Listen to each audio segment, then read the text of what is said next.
Good evening. The Alberta government is holding meetings across the province. It's trying to ease frustrations and fears about the future of services for people with disabilities. Now, this morning, the Associate Minister for People with Disabilities made a stop in Lloydminster. Kim Smith was there and has the details. The goals will change over time, and we'll work together over time. Minister Frank Orerle is touring the province to convince concerned Albertans cuts to the Persons with Developmental Disabilities program is not meant as a way to be fiscally prudent. We're going to do absolutely everything we can to make sure that this isn't a budget issue going forward. We do have a transformation to make. We're going to build a system that provides services based on need and that is targeted at outcomes. The meeting in Lloydminster was much tamer than the one held in Edmonton. Police were called after a man allegedly made a threat against Orerle. Although funding for the PDD program has increased, the spring budget calls for the money to be reallocated. Advocates say the cuts could be as high as $60 million. Well, that money inside of our budget is absorbed by some pressures. We extended a 10% wage increase to disability service workers. That is a costly item, but absolutely important to the foundation going forward. Although the Disability Minister says changes in the way the province funds services for people with disabilities is not about the budget, some in attendance are worried about their own funding. I do not know what my funding looks like, and we extended our contract to the end of June, and that's only a month away, and I can't even produce a budget for this year until I know what my funding is. Orerle says he understands some Albertans feel frustrated, but stresses those who need support will still get it. We know that we have to be more sensitive, and we know we can't just magically flick a switch and transform the whole system. Kim Smith, Newcap News. Alberta's minimum wage is increasing by 2 times at the end of August. However, it will remain the lowest in the country. Effective September 1st, workers on the lowest end of the pay scale will earn $9.95 an hour. Now, the liquor server wage will remain unchanged at $9.05 an hour. The Alberta government says its overall wage may be the lowest in Canada, but it's the second highest behind BC after personal exemptions and taxes are factored in. The minimum wage in Saskatchewan is $10 an hour. A Lloydminster girl is doing her part to combat cancer. Using her long blonde locks to raise money, grade 3 student Haley Forsberg cut her hair for a good cause. Megan Willis has more. She's got one. 8-year-old Haley Forsberg selflessly chopped off 15 inches of her hair to donate to the Wigs for Kids program. They're going to make it into wigs for kids with cancer. This is the second time Haley has cut her hair for the cause. The young girl also donated 13 inches to the program when she was in kindergarten. When we donated her hair when she was 5, she just continued to grow it again. She wanted to do it all over again, and now, 3 years from now, hopefully we'll be doing this again. Haley took the initiative to raise the money after the disease touched her own life.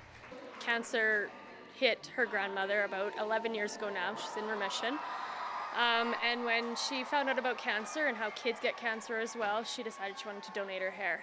The 8-year-old's goal was to raise $5,000 to donate to the Canadian Cancer Society. We started fundraising early April, I guess it was. So for 2 months now we've been fundraising.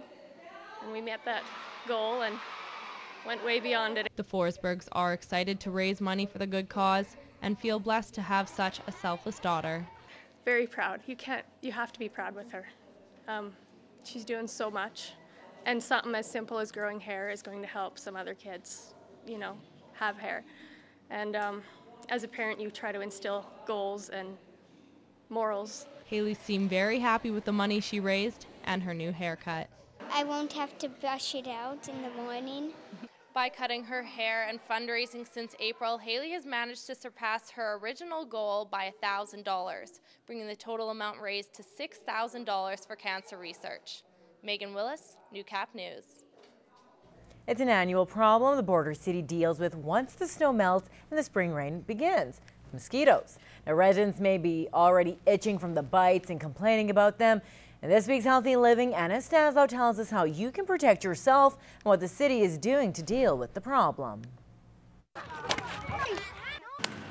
It takes 1 week for a mosquito to grow into a full adult, But with the recent weather Lloydminster has experienced, standing water and temporary puddles are all mosquito eggs need to hatch in 3 days. It's pretty hard to avoid mosquitoes, especially that the genus Aedes, that's the most common around here.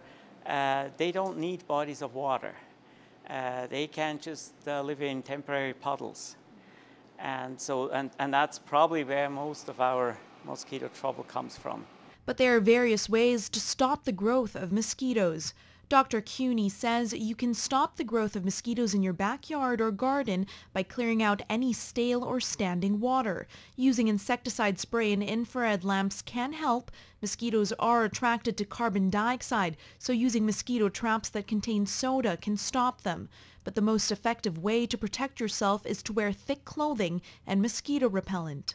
DEET is one repellent that people are using, and it is effective. But if you have to use it every day, it can also be hard on your body. The city says they don't have a mosquito program, but believes residents can do a better job in an environmentally friendly way.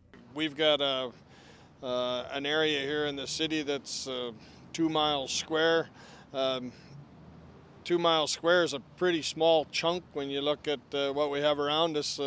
What's going to stop the mosquitoes from coming in from someplace that we don't spray. And for those wondering whether this mosquito season will be worse, Dr. Cuny says it's hard to predict as it all depends on the weather. With global warming, I think over the long haul we are going to see more and more mosquitoes because we'll see also more rain. The warmer the climate is, the more evaporation we have in general. Anna Stanislaw, Newcap News.